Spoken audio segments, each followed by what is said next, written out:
आलोक जी, ये बड़ा चैलेंजिंग वक्त है अभी चुनाव से पहले। अब कई मुद्दे थे, एसआईआर का मुद्दा था, वोट चोरी के आरोप थे। इसके बाद अब जिस तरीके से रिजर्वेशन को लेकर भी चर्चाएं चल रही हैं, तमाम मुद्दे, तमाम नैरेटिव गढ़े जा रहे हैं, तो कितनी चुनौती है, कितनी चुनौती देख रहे हैं? देखिए भवेश जी, मैं पिछले 10 दिन से बिहार में हूँ जी। और बिहार के विभिन्न इलाकों से गुजरता हुआ सीतामढ़ी में भी था 3-4 दिन तक, मुजफ्फरपुर में भी, पटना में भी। लेकिन मैंने बहुत से लोगों से जिज्ञासा स्वरूप, चूँकि यहाँ बैठे हुए सब बहुत मूर्धन्य पॉलिटिकल लोग हैं, मैंने गांव गरीबों से भी बातचीत की, लेकिन मुझे बिहार में अभी तक किसी ने एसआईआर पर कुछ नहीं बताया।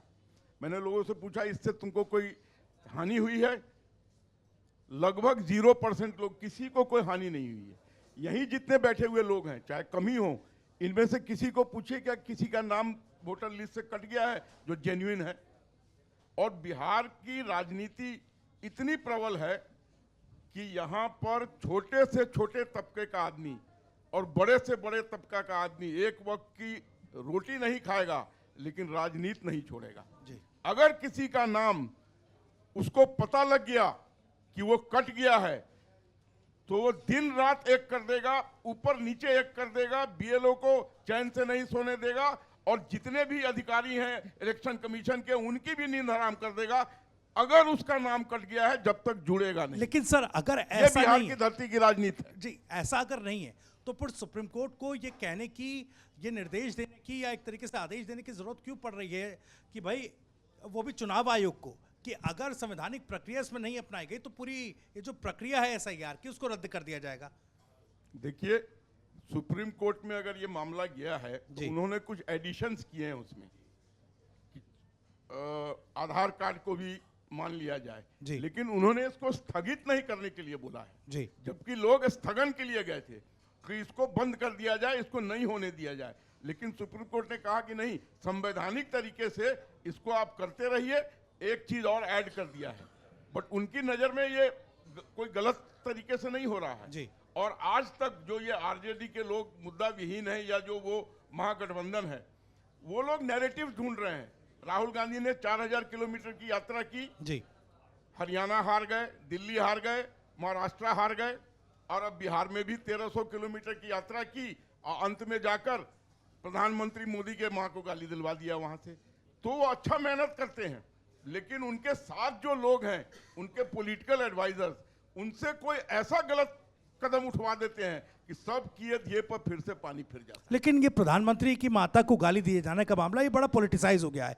पॉलिटिसाइज, देखिए अब चुनाव में इसका जिक्र हो रहा है बार बार। बीजेपी कह रही है कि भाई गलत बात है, कांग्रेस भी कह रही है, और तमाम जो आपके विपक्षी विरोधी खेमा है वो कह रहा है कि भाई ऐसा है तो उस पर कार्रवाई होनी चाहिए, सख्त से सख्त कार्रवाई होनी चाहिए। लेकिन वो कुछ पुराने बयानों को भी कोट करते हैं, तो क्या ये मिसफायर भी कर रहा है बीजेपी को? देखिए, किसी के भी माँ को, क्योंकि माँ का जो दर्जा है हिंदुस्तान में, भगवान के बाद अगर कोई किसी को मानता है तो अपनी माँ को मानता है जी। और अगर मान लीजिए आज आपकी मैं मंच पे बैठा हुआ हूँ और मेरी पार्टी से, भारतीय जनता पार्टी से, किसी ने किसी के माँ के लिए अगर कोई गाली दे दी मेरे जाने के बाद, हॉल खाली हो जाने के बाद भी, तो ये मेरा फर्ज बनता है कि एज अ कप्तान मैं उस चीज को स्वीकारूं और कम से कम ये खेद जरूर प्रकट करूं कि जो कुछ भी हुआ हमारे मन से वो गलत था। लेकिन ना तेजस्वी ने उस बात को स्वीकारा और ना राहुल गांधी ने आज तक उस बात को स्वीकारा। ये टीस बिहार की जनता के दिल में चली गई है और इसका खामियाजा महागठबंधन को आने वाले चुनाव में अवश्य झेलना पड़ेगा। चलिए ठीक है सर, मैं कुछ और सवालों के साथ आऊंगा आपके पास। प्रमोद जी, उससे पहले मैं आपके पास आ रहा हूं एसआईआर को लेकर। एसआईआर को लेकर जैसा कि दावा कर रहे थे आलोक वत्स साहब कि भाई अभी बिहार की जनता में वो चीज़ नहीं है कि भाई हमारा वोट कटा है, या इसके जरिए एक कोशिश हो रही है उनके वोट को काटने की, खास करके विपक्षी खेमे के वोट को काटने की। इस पर आपका टेक क्या है? आलोक जी जो कह रहे हैं उससे कितना सहमत है, या फिर आपका विचार? आलोक जी का जो कहना है जी, गांव के चौपाल में जहां राजनीति पर चर्चा सुबह शाम होती है, बिहार के गांव की ये स्थिति है। स्टेशन पर सुबह में वो चाय पिएगा वो व्यक्ति जो मतदाता है, आम आदमी है, और अखबार जरूर पढ़ेगा। जी। प्रिंट मीडिया उसकी भूख है, इलेक्ट्रॉनिक मीडिया बाद में है। मोबाइल पर जब से आपसे डिजिटल पर आए हैं तब से हर व्यक्ति के हाथ में आपको मोबाइल नजर आएगा। कर्ज लेके मोबाइल पर जानकारी रखना, कहीं से ये सूचना नहीं है। राजनीतिक मंचों से अगर आप कह रहे हैं जी। तो उसका सबूत आप क्यों नहीं वहीं पर दे रहे हैं? आपने जो टीवी चैनल पर दिल्ली में प्रोड्यूस किया वो भी झूठा साबित हुआ। इवन योगेंद्र यादव ने जिसको प्रोड्यूस किया उसको सुप्रीम कोर्ट ने कहा कि ये क्या नाटक हो रहा है। मेरा ये कहना है कि आप मंच पर, आपने दरभंगा के मंच में नहीं किया, कहीं भी नहीं किया। आम आदमी से आप पूछ लीजिए गांव में जाके। इसमें इलेक्ट्रॉनिक मीडिया की सबसे बड़ी गलती है कि गांव में जा कर के आपने लोगों से पूछा कि आपका नाम कटा तो आपने क्या किया? 1100 रुपये के लिए जो भी पेंशन बिहार सरकार से मिल रहा है उसके लिए महिला सुबह निकलती है और बैंक जाती है।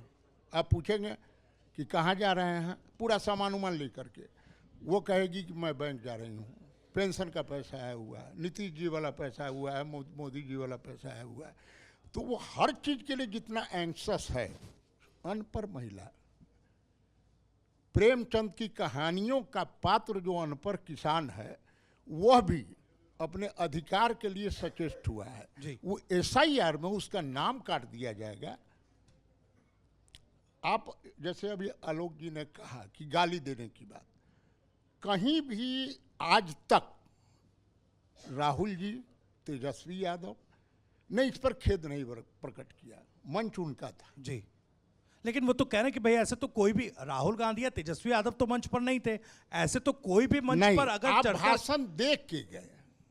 जब आप उस पर मैं यहाँ बोल रहा हूँ और उसके बाद मैं उतरूंगा तो जिम्मेवारी मेरी होगी कि मैं जो बोला, आपने जो सवाल पूछा वो मैं बोला, तो आखिर उस सवाल पर आप क्यों नहीं स्टैंड कीजिएगा? आप कहिए कि नहीं साहब झूठी बात है, गाली नहीं। वो तो कंडेम कर रहे हैं। नहीं, उसने कहीं नहीं, उन्होंने, इन दोनों नेताओं ने नहीं किया। जो उनकी डिस्ट्रिक्ट कांग्रेस कमेटी का जो प्रेसिडेंट है जी, उसने उसको एक्सपेल्ड किया कांग्रेसी के तौर पर। उस लड़के को, जावेद नाम का लड़का जो मंच पर था, उसको एक्सपेल्ड किया। लेकिन आपने उस पर क्यों नहीं, आपके BPCC प्रेसिडेंट ने उस वहाँ क्यों नहीं कहा? मुजफ्फरपुर की मीटिंग में आने पर क्यों नहीं कहा? कहीं भी आज भी मैं बता दूं, मैं तो 78 से जर्नलिज्म में हूँ। 91 के चुनाव में जब बैलेट से चुनाव होता था तो 91% चुनाव हुआ था। इसी मुजफ्फरपुर कॉन्स्टिट्यूंसी में जॉर्ज उम्मीदवार थे, रघुनाथ पांडे उम्मीदवार थे, और पूरे कॉन्स्टिट्यूंसी का 90% वाला जो मतदान केंद्र था वहाँ रद्द कर दिया गया, काउंटिंग नहीं हुई। EVM में, जैसा कि मैं जानता हूँ, ये TN सेशन के टाइम का है कि EVM में वोट चोरी नहीं हो सकती है जी। इलेक्शन मैनेजमेंट कैसे होता है वो कांग्रेस से ज़्यादा कोई नहीं जानती है। इसी बिहार में हरलाखी विधानसभा क्षेत्र में, लेकिन EVM का आप जिक्र कर रहे हैं, EVM के मामले में तो सवाल इससे पहले आडवाणी साहब ने उठाया था, सबसे पहले शुरुआत उन्होंने की थी। आडवाणी जी ने उठाया था जी, या आप सही मुद्दे पर आ गए, जी। लेकिन उसके ये कोर्ट में कहाँ साबित हुआ? अगर राजनीतिक मंच पर लोकसभा में हम बोलते, और सबसे बड़ी बात है कि SIR के मुद्दे पर लोकसभा में क्यों नहीं लोग बोलते हैं, विधानसभा में क्यों नहीं बोलते हैं? दस्तावेजी सबूत से हमारे भारत के लोकतंत्र के जो नए राजनेता हैं वो भाग रहे हैं जी। अब आप कह रहे हैं कि हम सत्ता में आएंगे तो बता देंगे, ये धमकी है कि नहीं?